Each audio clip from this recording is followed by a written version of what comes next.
Xafa bo'lmanga Qo'chqor aka kennayimga ham qiyin. Ahvolni qarang. Hali ham o'choq, hali ham tezay yoqalla. Progress yo'q. Nima progress? Progress deyman. Ya progress bor.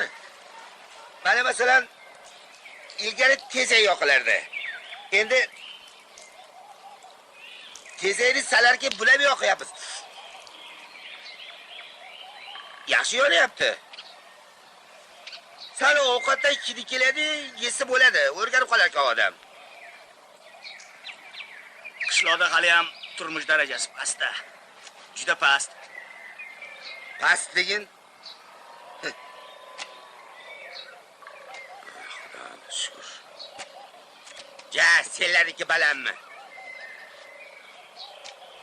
Ko'tar, past bo'lsa. O'qigan, olim odamsan. Bu yerga kelib olib, progress qilasanlar.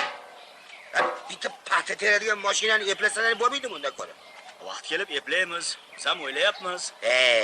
73 yildan beri bitta paxta teradigan mashina o'ylaysanlar. Bu masalada boshqacha yo'l tutish kerak-da. Xo'sh. Bizga paxta teradigan mashina emas, paxta teradigan robotlar kerak.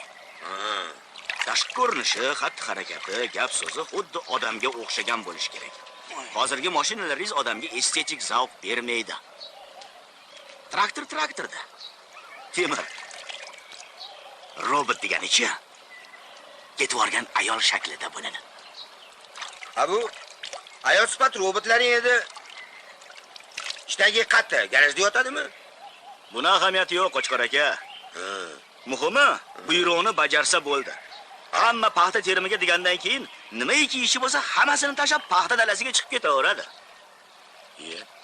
Haqiqatan ham odamga o'xshar ekan, ay. Abzam shu.